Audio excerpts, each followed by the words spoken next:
धक धरे सर चलतावे जेठ में धक धरे सर चलतावे जेठ में लागल बनिहार बावे जादो जी के खेत में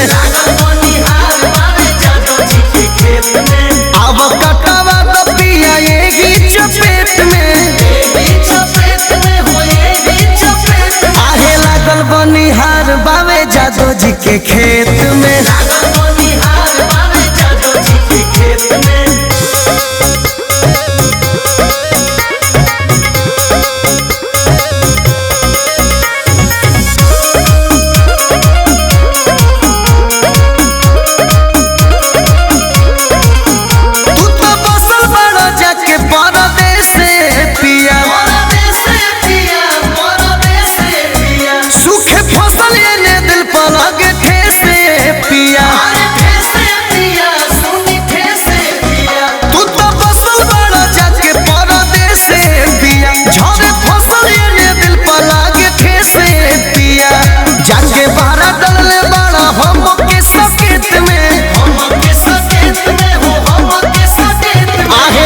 बनिहार बावे जादो जी के खेत में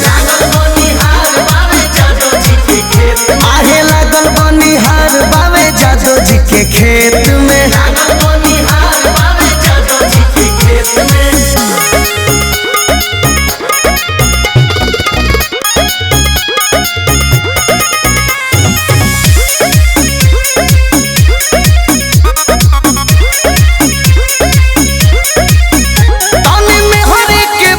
परेशानी पिया एने चौत में चुवता जवानी पिया तनी में हरी के बुझ परेशानी पिया एने चौत में चुवता जवानी पिया चंदन रोहता सिरा जवानी जलेट में लागल बनिहार बावे जादो जी के खेत में